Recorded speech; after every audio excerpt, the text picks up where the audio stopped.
Olá, Samila, tudo bem? Olá, tudo bem, Corrêa? Como é que tá? Tudo certo?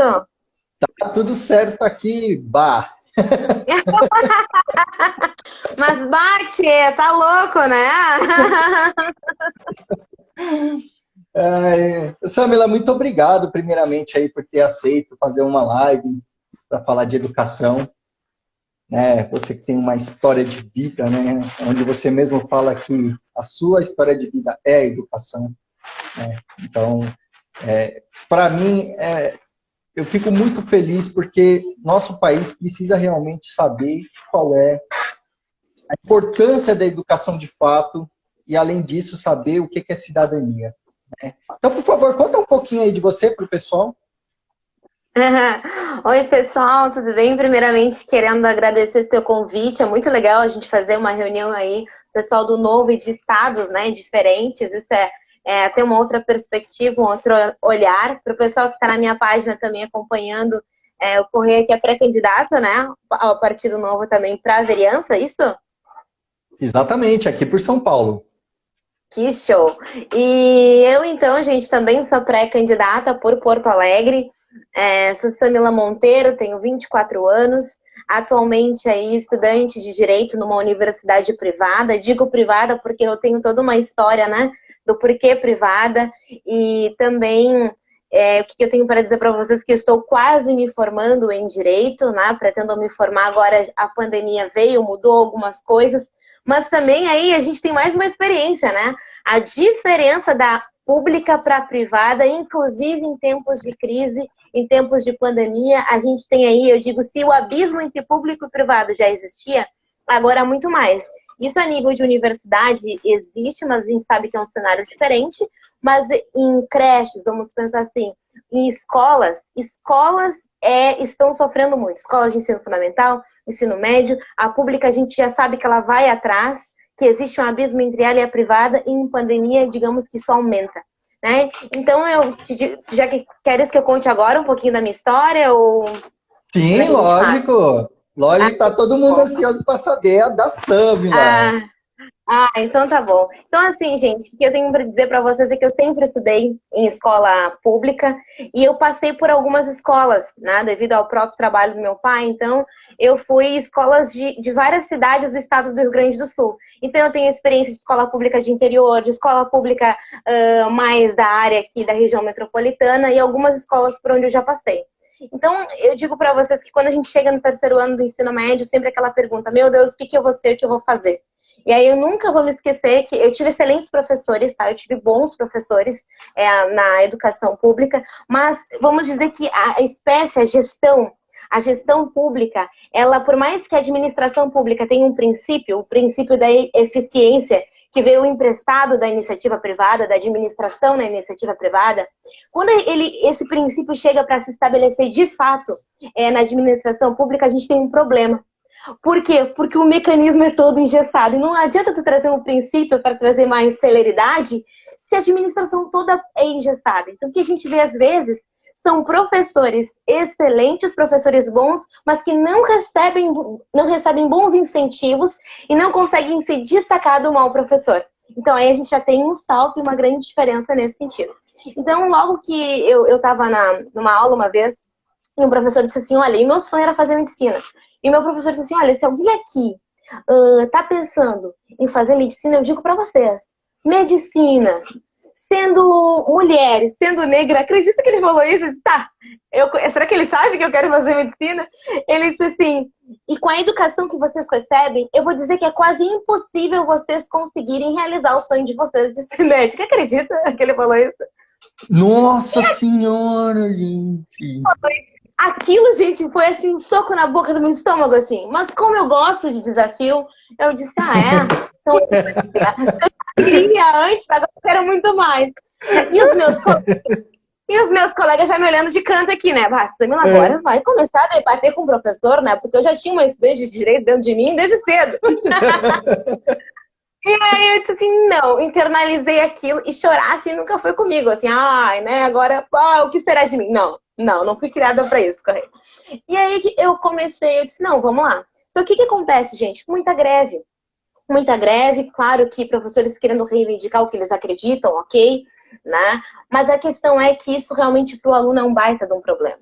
E aí eu tive no terceiro ano do ensino médio, eu acredito que um mês aí, deu assim, pega picadinho, um mês sem aulas, e quando a gente conseguiu fazer um pré-vestibular em parceria na minha escola, faltou recurso, porque era público, do cursinho pré-vestibular, e eu tava sem aula, tava sem cursinho, eu ia de noite, né, pro cursinho, e aí eu realmente disse assim, bah, eu tô numa baita desvantagem.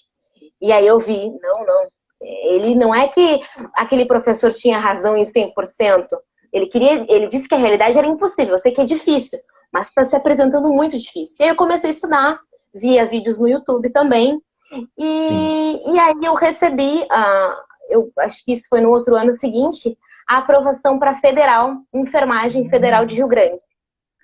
E eu sou natural da cidade de Rio Grande, então pega lá o mapa do Rio Grande do Sul, é assim, uma cidade que fica lá na pontinha, mas é uma cidade que me dá muito orgulho mesmo, e que sentiu muito. A gente teve a questão do petrolão, e Rio Grande é uma cidade, né, do petróleo e das plataformas. Sim. E aí a gente teve a Petrobras, e aí a gente teve aí o BAC, né, o BAC na cidade, essa cidade que sentiu muito. Então eu fui para lá, para uma universidade federal lá. Só que assim, né, saindo de escola pública, e aí a gente acha, tá, então tu vai entrar numa universidade privada, todo mundo ali, a maioria é de escola pública. Só que não. Ô, Samila, só um detalhe, fala pra mim, qual foi o ano do seu terceiro? O ano do meu terceiro foi 2014, eu tava na universidade, 2013. 2014 eu tava na universidade, e daí, daqui a pouco a gente começa com algumas coisas na política acontecendo, né? 2015 a gente tá... E aí então eu entrei pra universidade, gente, eu não sabia o que era direita, eu não sabia o que era esquerda, entende? Eu não sabia nada disso. Tá? E aí quem fez questão de me apresentar o que era a esquerda e direita foi uma professora de sociologia, né? Esquerdista, obviamente, né? Então ela me deu várias indicações de leitura bem interessantes, entendeu? Eu fui ler Foucault, essas coisas assim. O Foucault é incrível. O Foucault tá no direito, o Foucault tá na história, o Foucault tá na enfermagem, pessoal. Eu fui pra enfermagem ver Foucault. E aí eu comecei a ver literalmente o que estava acontecendo. E ali eu comecei a me interessar. E aí a gente acha, e aí eu trago de novo isso, porque tu acha que na universidade pública tem muita gente de escola pública e na verdade não. Na verdade a gente vê pessoas ali que estudaram muitas vezes em escola privada, estando nesses lugares, mas tu disse, tá, mas por que aqui eu não vejo pobre? Então a gente vê que até o próprio ensino, ele tem isso, né? E aí eu fui e fiquei um ano inteiro na enfermagem. E quando eu vim para as férias em Porto Alegre, porque os meus pais com residentes aqui em Porto Alegre, eu recebi uma senhora que disse assim para mim, até eu nunca falei isso numa live que eu fiz, acho que nunca, essa é a primeira vez. E aí essa senhora disse assim, os meus amigos, Samila, a gente contou a tua história para uma pessoa, e eu disse, meu Deus, eu tenho história, né? Eu tenho história. A gente contou quem tu era, dos teus sonhos, e ela quer te conhecer. Daí, nas minhas férias em Porto Alegre, ela se reuniu comigo no shopping aqui, muito conhecido em Porto Alegre, com esse casal, a gente almoçou juntos, e ela disse assim, Samila, eu quero te ajudar a conquistar o teu sonho de entrar em medicina. Aí eu fiquei assim, né? E ela era uma professora de um cursinho pré-vestibular muito conhecido em Porto Alegre. E esses cursinhos, eles têm um alto índice de aprovação, porque são turmas reduzidas, e assim, essa matéria é geografia, essa matéria, então, são separados. Gente, é um outro nível, E quando eu comecei a ter aula nesse cursinho pré-vestibular, porque daí a Samila, pensando no sonho dela, disse assim, ok, eu não quero mais enfermagem, até porque eu sei que são coisas distintas. Eu sempre pensei em medicina, tenho essa oportunidade, fazendo uma breve análise ali, né? Eu disse, vou abraçar isso. Larguei a faculdade de enfermagem. E o pessoal disse assim, Samila, tranca. Tranca porque tu não pode perder essa oportunidade de trancar a faculdade, né? Tranca pra garantir. Tranca pra garantir porque vai que não dá certo. Eu disse, não preciso trancar. Eu simplesmente não vou mais porque eu não quero, não tem voltar atrás. E eu não tranquei, eu disse adeus, né? Adeus. Sem opções. Sem opção. Se eu tomar uma decisão baseada nas coisas que eu acredito, em um sonho meu, eu só posso mudar daqui pra frente, mas retroceder não é a minha visão, entende? Né? Não que a gente não possa voltar atrás de algumas coisas na vida, mas ali, não é isso. E aí eu fiz esse cursinho pré-vestibular, 1 ano, e, gente, eu vou dizer pra vocês assim, ó, é aí que tá. Eu disse, gente do céu, eu queria isso na escola pública. Eu queria que todo aluno, todos os meus colegas tivessem a oportunidade de ter uma aula que eu estou tendo. Porque às vezes tu não tem aula efetivamente como tu deveria ter, tá me entendendo? E eu tava tendo uma aula assim incrível, e aquele ano foi assim de 2015. Só que daí o que acontece? Começaram a acontecer algumas coisas na política, impeachment começou a vir, começou a soar. E aí a Sâmila, simplesmente numa aula de geografia política, e que aula de geografia política? Daqui a pouco a chama começou a acender pro outro lado. Pro outro lado, e não era pra medicina. E não era pra medicina. Até que um dia eu tava com... Aí o que aconteceu? Eu disse assim, olha, eu vou honrar essa pessoa que me deu a oportunidade e eu vou colocar minha nota pra federal. Só que a gente sabe, né, gente? Nota pra federal. Em medicina. No primeiro ano de medicina, tu com um monte de coisa pra reparar no ensino. É quase certo que tu vai ter ali, né? Porque é muito difícil isso, mas não que é impossível. Muito. Não é, mas é difícil. Exato. Então a gente... E isso assim, educação pública, educação privada, galera, todo mundo tem que realmente correr atrás, porque é bem complicado. E aí o que acontece? Eu disse assim, eu vou honrar ela e eu disse que ia ser para essa universidade, eu vou colocar para medicina. Mas agora eu disse assim, eu vou remanejar minha nota pelo Enem, para uma privada. Uma porque eu tava com trauma de universidade federal, pelo excesso de banho assim ideológico. Eu queria me formar numa profissão, eu não queria ficar filosofando numa... Imagina, virar uma militante. Virar uma militante. Mas como é que seria difícil um enfermeiro militante? Não que ele não possa ter a sua opinião ideológica, mas assim, para aplicar uma injeção intramuscular, como é que eu vou fazer? Vou ficar de conversa com o meu paciente? Não, eu preciso saber aplicar a técnica, né? Então eu tava com esse trauma. Sim, mas agora eu vou colocar para direito e eu vou colocar para uma universidade privada. E aí, gente, eu passei, e aí eu disse pra ela, olha, assim aconteceu. Ela disse, Sâmila, que bom, porque eu não queria falar pra ti desistir de medicina, mas assim, eu olho pra ti e vejo que é direito. Eu, ufa, né? Ufa, eu precisava. Sensacional, gente, que sensacional. Muito bom. E aí, gente... E aí eu entrei para uma universidade e eu comecei a ter aquele gosto pela matéria do direito. E eu disse assim, eu não vou participar de DCE, né? Porque a gente que tem essa chama, gente, no negócio, né? A tendência, eu disse, não, eu quero aprender a aplicar o direito, a fazer uma boa petição inicial, a saber aplicar os instrumentos jurídicos para cada coisa. E eu só tenho a agradecer pela minha universidade. E eu digo que eu sou filha da educação porque a minha história tem muito a ver com a educação e porque também, gente, eu sou bolsista do ProUni, né? Porque tem outra coisa que falam de liberal, que liberal é contra. Pode falar. Que eles... também. Dois bolsistas do ProUni. Exato. Acaba aí que eu também vou te contar isso. Uma coisa assim, como a minha bandeira é saúde porque eu trabalho disso, mas eu ainda não falei como é que eu cheguei a fazer uma faculdade. Aí eu vou falar para você. Só acaba esse ponto aí de você tá ali agora no direito.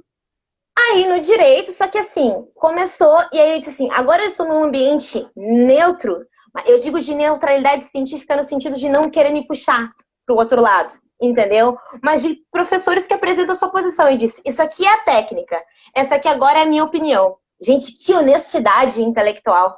Que honestidade de um professor te dizer, esse aqui é assim, assim, assim, e eu acredito assim. Então, quando eu passei a ouvir isso, eu estou numa universidade certa que eu precisava, porque é isso que eu quero aprender a técnica e não militar. E aí, gente, conhecendo isso e aprendendo um pouquinho mais do direito, a política disse, agora está no momento de eu ver algumas coisas mais profundas, né? E aí eu comecei a estudar o que era o liberalismo, comecei a me deparar com algumas coisas, porque todo tempo, gente, existe uma luta ideológica de pessoas querendo nos puxar para um lado. Nos puxar para um lado por causa da cor da pele, nos puxar de um lado por causa da nossa renda. Então, você sabia que você faz parte de um grupo? Por quê? Porque você é mulher, porque você é negra.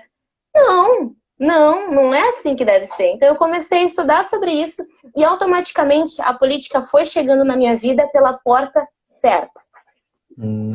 Que bacana, excelente isso daí.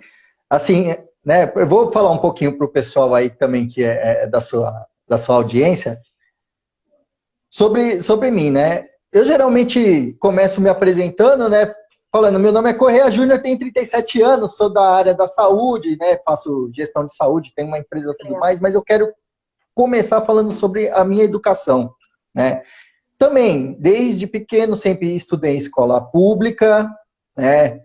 Reconheço que eu nunca tive vocação para estudar, porque eu sempre fui muito preguiçoso. Eu tenho que falar isso, né? Isso nessa, né? E assim, eu te falo uma coisa, eu tenho que agradecer meus pais por sempre acreditarem em mim e sempre se esforçar para que eu fosse e estudasse, porque por mim eu não tinha estudado, Samila. Sou sincero em te falar isso. Sou sincero em te falar. Só que aí, nesses anos todos, assim, eu nunca me esforçava para estudar, mas sempre estudava e passava. Era assim a minha vida, sabe? Tipo, eu nunca tive muita dificuldade em fazer uma prova tal, porque para mim aquilo não fazia sentido. Você entendeu? Então aquilo me dava preguiça, porque não fazia sentido nenhum para mim. Mas só que meus pais sempre alimentavam aquela questão, filho, eu gostaria de ver você formado, porque a gente não somos formados, sua mãe tem até a 4ª série, meu pai sempre falava que se dedicou muito para conseguir fazer um técnico, e na época dele era muito mais difícil fazer um técnico, isso daí a gente está falando anos 60, 70, né? E, enfim, e ele sempre falava isso para mim, mas aquela coisa de adolescente, entra por um ouvido e sai pelo outro, tá? Em 99 eu me formei no 3º grau. E aí, o que aconteceu? Meu pai, com aquela coisa, faz faculdade, eu fui fazer um cursinho que era para pessoas de baixa renda, entre aspas, né? Porque depois eu vi que não era. Que chamava cursinho da Poli. Aqui em São Paulo, ele é muito famoso, por quê? Porque são os professores da Politécnica da USP que dão aula. E você tinha que fazer uma prova para passar, para poder ter esse cursinho, para depois pleitear uma vaga na universidade. Beleza. Aí eu fui lá, fiz, passei. Para mim, sem problema passar. Estudava porque meu pai queria, beleza. Fiz. Samila, quando eu cheguei lá, sabe aquele negócio que você falou, é isso que eu quero para as escolas públicas? Eu falei, gente, agora me faz sentido o que é estudar. Só que tinha um problema, Samila. Imagina, 11 anos da minha vida eu vagabundando, entre aspas, chega num lugar que te passa o conteúdo realmente, que vai te direcionar para você ter algum conhecimento, meu, esquece. Por mais que eu me dediquei, eu estava muito, muito, muito atrasado. Eu via pessoas que vinham também de escolas particulares lá dentro. Eu vi o quanto esse pessoal estava na minha frente, muitos anos. Muitos anos. Mas mesmo assim eu adquiri um grande conhecimento. Aí eu falei assim, bom, para entrar numa faculdade pública, cara, eu acho que eu não vou conseguir. Né? Eu tentei fazer 1, 2 vezes ali vestibular, não consegui. Eu falei, eu vou fazer pelo menos um técnico. E aí eu entrei na ETEC, que é a Escola Técnica Estadual aqui, para fazer desenvolvimento de sistema, que era uma área que eu queria, na área de informática. E fui fazer, e gostei e tal. E sempre nesses lugares aí você vai encontrando suas veias políticas, né? Lógico que aqui, imagina, a Zona Leste de São Paulo, eu estou falando dos anos 2000, vamos falar de 80 até 2000, se você não era esquerdista, se você não votasse na esquerda, você era um ET. Vou falar assim, entendeu? Então, basicamente, todo o ensino levava a pessoa a estar formando ali pelo um viés de esquerda, mas eu nunca tive esse pensamento. Sabe? E lá dentro do técnico eu fui representante de sala, né? Então são 2 anos e meio, não, 1 ano e meio de técnico, né? E nesse 1 ano e meio eu fui responsável de sala e tudo mais. E aí eu via realmente o quanto aquele cursinho tinha me ajudado a ver um monte de coisas, né? E aí, beleza, aí eu saí do técnico, eu falei, eu não vou fazer faculdade, comecei a trabalhar, ganhar dinheiro, papapá. Quando foi em 2009, eu conversando com meu pai falava assim, eu ainda tenho um sonho de ver você formado numa faculdade. Mas nesse momento, imagina, eu já tinha casado, tido filho e tal. E nessa situação, Samila, aquilo tocou meu coração de uma tal forma que eu não... sabe, eu falei assim, puxa vida, meu pai se dedicou tanto para criar a gente, tanto, meu pai e minha mãe ali, sol e tal, será que eu vou ser sabe, eu não tenho nem como falar, mas será que eu vou ser um lazarento que não vou poder nem dar essa alegria pro meu pai? E aí eu fui, como eu já tinha uma base muito boa do cursinho da Poli, eu acabei estudando por conta, e aí eu prestei o ProUni. Azar. Né? Porque era o Enem, né? O Enem daquela época valia para o ProUni, e inclusive eu ganhei nota suficiente para entrar nas federais. Só que naquele tempo as federais estavam de greve, né? E aí não abriram vagas. Que isso eu estou te falando em 2010. Aí em 2010 eu falei, então eu não vou ficar sem estudar, eu vou entrar. E aí me inscrevi para uma universidade particular aqui, chamada Uninove, né? Universidade 9 de Julho, e fui fazer o curso de administração. Por quê? Porque nessa época eu já estava empreendendo e eu vi a necessidade de eu ter essa visão, né, de administração e tudo mais, e fui fazer administração. Então eu saí da área de tecnologia e fui fazer administração. E um detalhe, minha família toda é da área da saúde, Samila. Ó, minha irmã é enfermeira, meu pai era técnico em radiologia, minha outra irmã é nutricionista, só eu que queria sair fora disso. E aí eu fui fazer, fiz, né, também, e na faculdade, por incrível que pareça, do segundo semestre até o último ano, até o oitavo lá, me colocavam sempre para ser o representante de sala, né? Então, ali aquele viés político na veia era forte. Uhum. E aí eu fiz a faculdade, sempre tirei notas excelentes, sempre fui o primeiro aluno da sala, sempre chegava para o meu pai e falava assim, pai, obrigado, ó, esse semestre eu consegui mais uma vez tirar notas excelentes, era de 9 a 10, 9 a 10, 9 a 10. E no dia que eu me formei, eu peguei o canudo e falei, pai, toma aqui para você e para minha mãe, muito obrigado por tudo que vocês fizeram, está aqui toda a minha gratidão e fiz essa faculdade por vocês. Né? Então, aquilo dali, para mim, foi um divisor de águas. E eu vi o tanto, realmente, que a educação é necessária na vida de uma pessoa. Não necessariamente, por mim, né? Não necessariamente a pessoa tem que fazer uma faculdade para ter uma educação boa. Não é isso, gente. Isso daí foi algo que foi colocado na nossa cabeça. Mas ela tem que ter um conhecimento que ela precisa se desenvolver para ser útil à sociedade. Isso é o mais importante. Muito mais importante. Então, aquele dia foi... Sabe quando você está num sonho maravilhoso, assim? Aquele dia foi o meu sonho, Samila. Foi o meu sonho, entregar o canudo de papel para o meu pai e para minha mãe. Isso daí foi excelente. E aí, no caso que eu falei que toda a minha família era da área de saúde, eu acabei abrindo uma empresa que presta serviços administrativos na área da saúde. Que legal. Entendeu? Aí puxaram de novo. Então, essa é a minha história na área educacional. E fui o bolsista do ProUni. Então, eu tive bolsa 100% no ProUni na faculdade. Então, foi isso aí. Eu costumo dizer, né, que a política pública, ela precisa ser baseada em fatos e em evidências, né? Precisa fazer sentido. Ela não pode ser baseada em falsas premissas, mas sim em algo verdadeiro, numa necessidade, e tem que ser capaz de oferir. Ó, isso aqui a gente ganhou com essa política, isso aqui a gente não ganhou. Ó, a gente não tá ganhando muita coisa com isso, porque são recursos da sociedade. Ó, não vale a pena, a gente tem que reformular. Então, eu acho que se é uma política pública baseada em evidências e em resultados, poxa, ela traz benefício para indivíduos, né, e consequentemente para a sociedade. E outra coisa, sim, né, que tu estava aqui falando, o pobre não aprende porque ele é pobre, né, ou porque ele... Não, é que simplesmente o cenário que a gente está não é um cenário muitas vezes favorável ao aprendizado, né, não é uma gestão que tem como a iniciativa privada como parte de si, mas só como uma narrativa, só como a gente falou, como um princípio, né? Exatamente. E assim, hoje a gente vê qual é o reflexo disso na sociedade no geral. Porque assim, foram criados pessoas durante esse tempo todo que não têm aquele senso de pertencimento. Não sei se isso para você é assim, se você também sente dessa forma, mas para mim as pessoas não têm um senso de sabe, de que aqui é nosso. O Brasil, vamos falar, você é brasileiro, você não é preto, você não é branco, você não é alto, você não é baixo, você não é imigrante, você não é nativo, não. você é brasileiro, isso daqui é seu e é aqui que você vai deixar para as próximas gerações. Não tem, eu acredito, assim, eu vejo que não tem isso. Tanto que o reflexo disso é a nossa própria política. Nós deixamos a responsabilidade de estar participando. Peraí, acho que travou. Travou.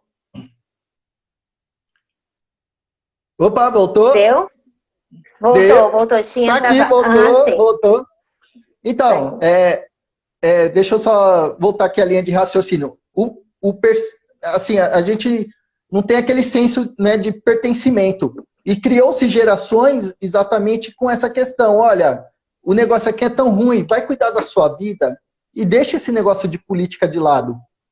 É mais ou menos assim, sabe? Aí, o reflexo disso hoje é que a gente vê que pessoas que estão lá no poder, elas não nos representam, exatamente porque não tivemos, assim, as gerações passadas não teve essa questão de, poxa, é importante eu participar da política.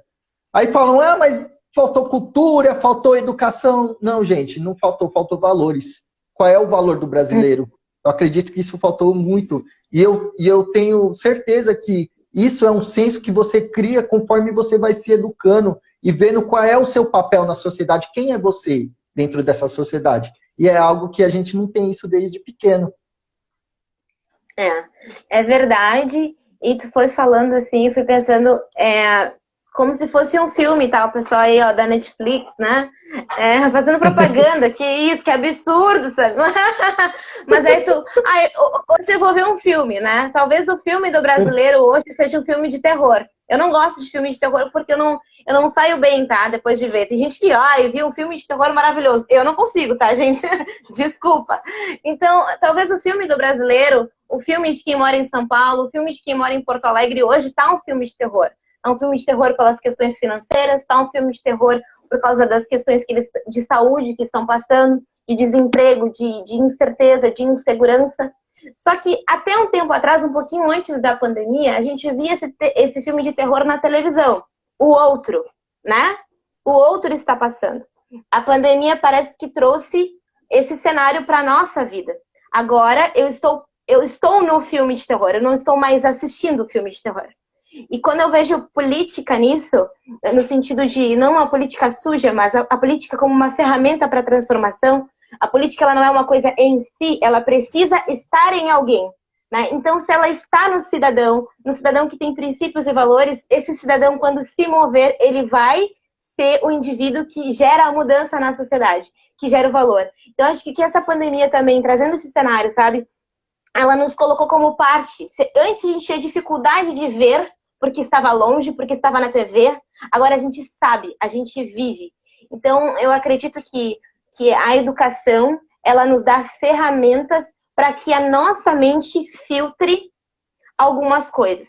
Então, logo que eu comecei lá, eu falei pro pessoal, né, lá na FURG, que eu comecei a saber o que era esquerda, o que é direita lá, eu só tinha informação de um lado. Só Sim. de um lado. Sites de um lado, só informações de um... Mas aí, a educação, ela vai te plantando certas rotinas que tu, não, peraí que eu vou ver. Será que não tem um outro lado? Poxa, hoje em dia a gente tem YouTube, hoje em dia a gente tem live. Deixa eu vou colocar Exatamente. Aqui o pessoal do Tapa, né? O Tapa da Mão Invisível, um podcast eu tava ouvindo. Mas olha só, sobre esse mesmo assunto ele fala algo diferente.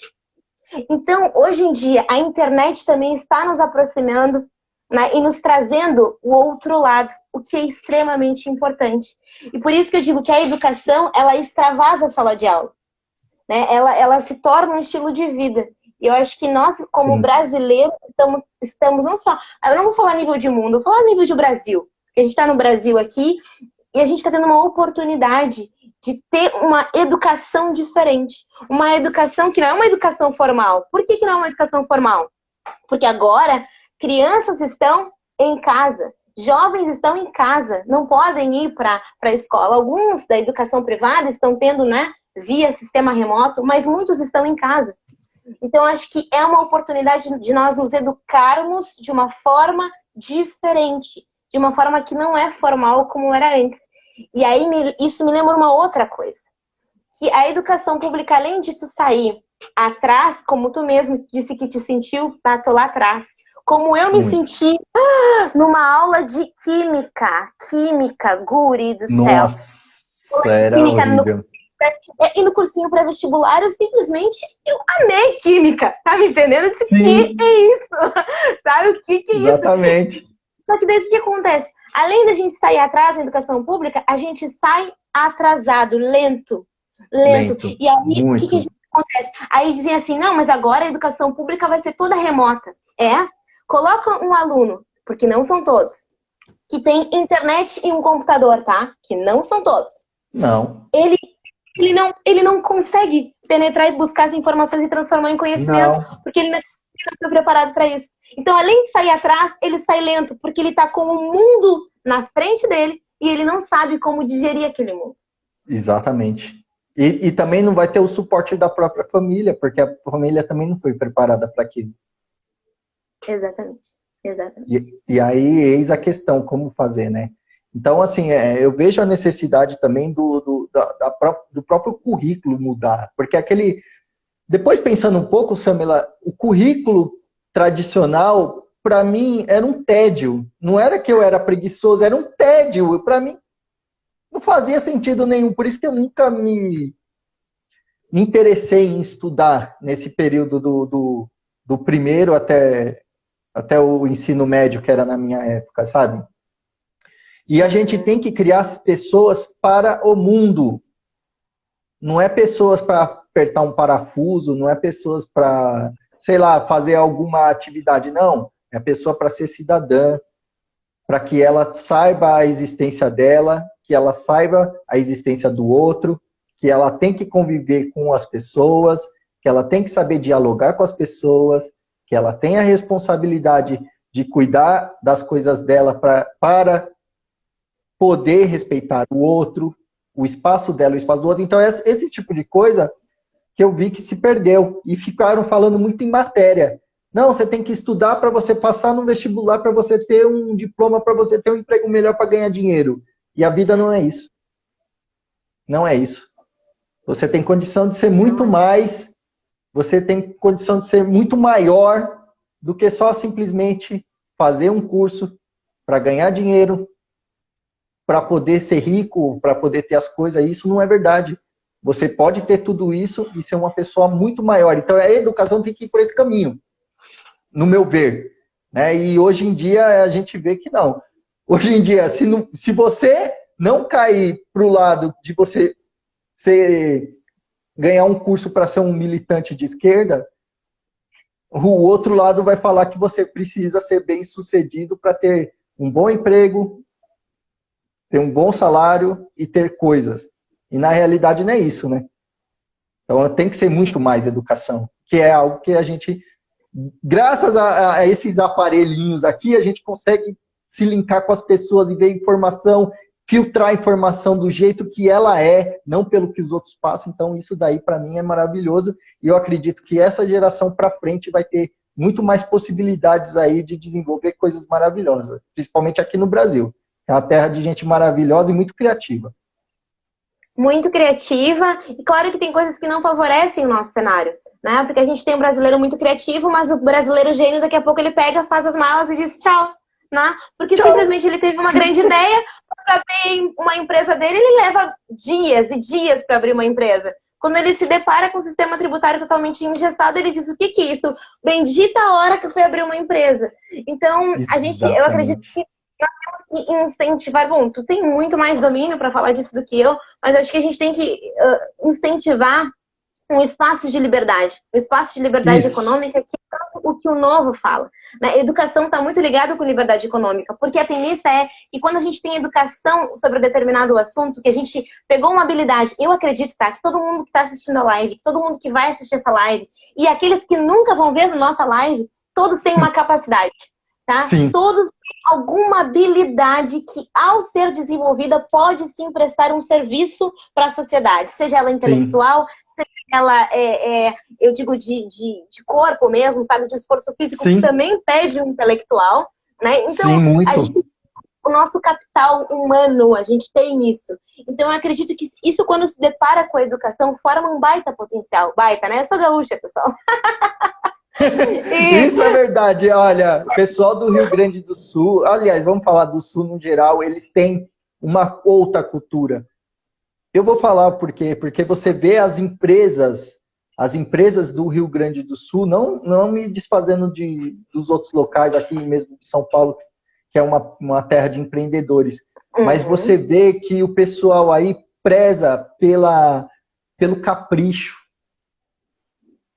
Os detalhes, tudo que eles vão né? fazer, eles querem fazer caprichosamente, sabe? Eles querem sempre estar melhorando para servir o melhor, né? Eles não querem fazer para ganhar dinheiro, né? Fazem para ter o melhor, para fazer aquilo dali ser caprichoso, sabe? Para ter aquela satisfação de quando a pessoa pegar e falar, nossa, isso foi feito com tanto capricho, que é isso que a gente precisa no Brasil todo, assim, todo.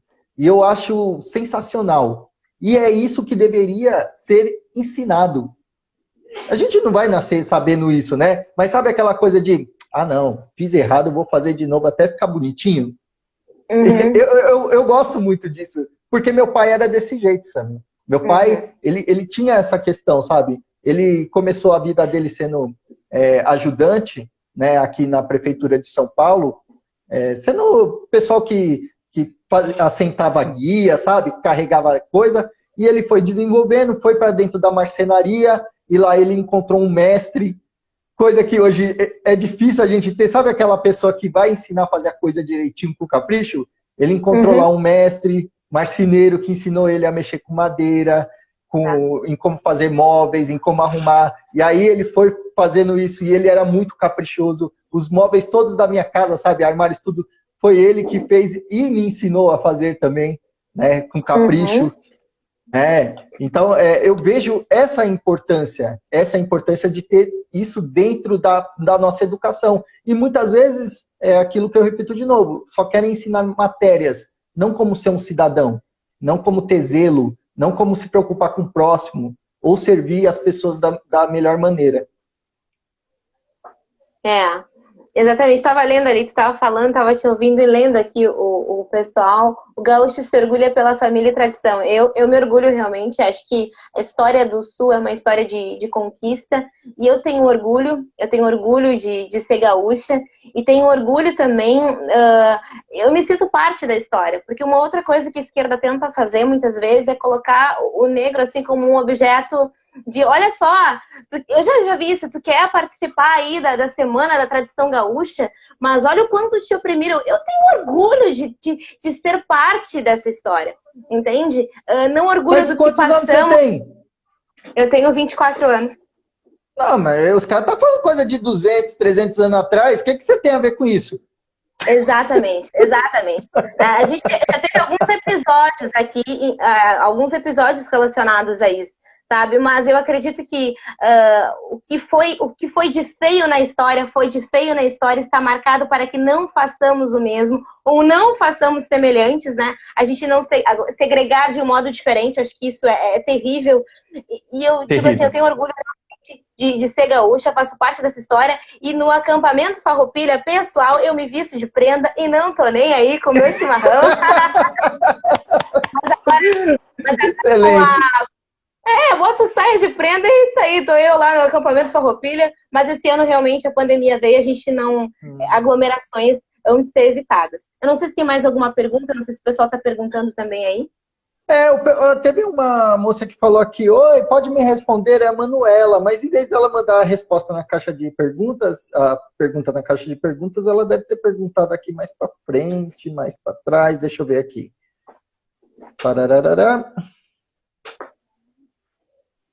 Deve estar bem longe, né?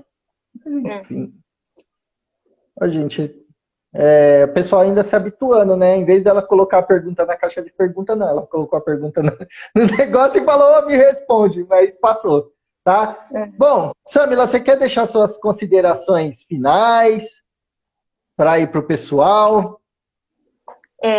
Olha, o que eu ia dizer, porque, claro, o pessoal nos ouve, né? E sempre pensa nas questões e em pautas municipais. E o que fazer em pautas municipais com tudo isso que a gente falou? O samba é tão difícil porque é tão limitado. Primeiro a gente precisa saber da competência do município, né? Primeiro a competência do legislador e a atuação do município. Primeiro infância, educação básica, né? Aquela criança ali que está no início da sua vida, na fase da sua vida, passa pelo ensino fundamental e o município, né, chega ali um pouquinho no médio, mas não totalmente, não é responsabilidade dessa questão totalmente no ensino médio, mas principalmente a educação de base, né? E muitos problemas que a gente tem, ainda mais com periferia, é a questão de creche. Principalmente em época de campanha eleitoral, o pessoal gosta de muito falar, estamos construindo creche, creche, creche, creche. Só que constrói creche, as creches ficam prontas em quanto tempo? Até lá, quantas crianças já nasceram? Né? Então, a gente nunca tem creche... Nunca tem creche suficiente. Então, não basta construir creche, né? A gente tem que saber como que isso caminha junto com o crescimento da própria sociedade. E também eu acredito assim, quanto mais a gente desinchar, né, o Estado, melhor. Por isso que os apoios com a iniciativa privada são tão importantes, organizações, né, que impulsionem a iniciativa privada. Olha, traz celeridade para o sistema, abrange, assiste famílias da periferia, famílias que não são da periferia. Então, acho que isso é importante. Só um detalhe, você fez um projeto, né? Você tem um projeto, né? Eu tenho um projeto na Restinga aqui, que é o projeto Caminho da Paz, e que andou aí desde 2015 a gente vinha trabalhando nele, e aí só que com a pandemia a gente tem uma restrição que a gente não pode fazer aglomeração. E aí o problema é, o nosso projeto é dar um passo a mais, assistir 25 crianças todos os sábados. Eu digo, né, muitas crianças aqui, elas não têm quarto, então não tem brinquedo. Então, assim, pelo menos no sábado elas têm que ter um ambiente para brincar, porque o brincar faz parte, é importante. Minha mãe é professora, a gente sabe o quanto é importante, né? Ela falou brincar para a construção da criança. Brincando, ela está imitando a vida adulta, se a gente conseguir ter um ambiente assim, cara, a gente ajuda no desenvolvimento dessa criança também. Então a gente tinha isso, só que infelizmente com a questão da pandemia puxou. E aí, mais uma coisa que a gente vê, né? Os projetos sociais na pandemia estão sofrendo muito. A gente tinha uma ideia de avanço, e aí a gente teve que retroceder, mas isso não parou, né? As crianças, elas vivem perguntando quando a gente passa na rua, quando é que volta o projeto? Eu disse assim, assim que pudesse se encontrar, né? Assim que a gente pudesse se encontrar. Então, eu acredito que para a educação a nível municipal é isso. Agora, a gente tem que acompanhar o Fundeb. Eu sei que tem pessoas pensando, eu quero coisas mais concretas. A gente tem que... Agora o Fundeb vai para votação.